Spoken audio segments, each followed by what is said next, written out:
Hey everyone, this is Better Than Skooma. My name is Reese Stevenson, and in today's video, we are going to be starting a new series. I'll be looking at individual followers and heroes and talk about their stats and different strategies to use when in-game.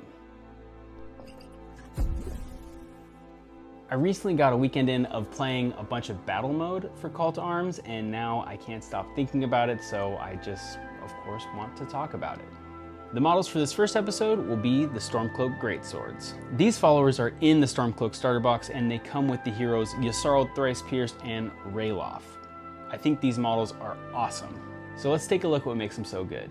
These followers are deadly with a black damage dice as their base dice, and they hit on a 4, meaning they have a 45% chance of success when hitting without any boosts.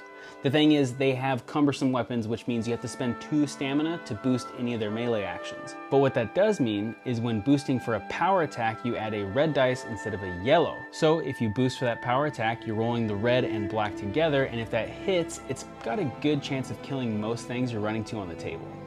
Now, what I think really makes these models special is they have the follow-up action, which can be triggered by swords. So if you manage to roll some swords, you get a full free attack right after you attack.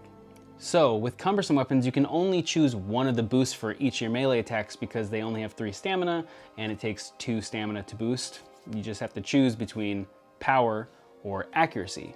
And I think you should be going for power almost every time.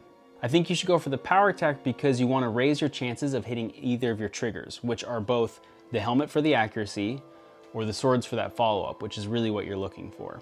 But if you don't get the follow-up, there's a chance you get that accuracy and you still get your hit in anyways. With the red and black dice in your damage roll, there's 4 sides that are going to be triggering these effects.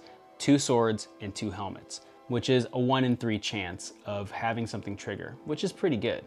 The only time I wouldn't go for a power boost is when in melee with a minion model, because they only have 1 health. And so you just want to make sure you hit them because the black dice is probably going to kill them.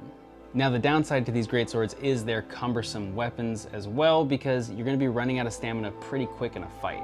They won't last long in a fight, so they need to kill quickly. Also, their armor rating is a yellow, and they have 2-handed weapons, so they can only do 2-handed block, which means there's still a chance that you just won't get that second yellow. So again, rolling a single yellow is pretty dangerous. To balance this out on the field, I like to run them with a unit of 1 or 2 other models. This way you can take advantage of the outnumbered rule.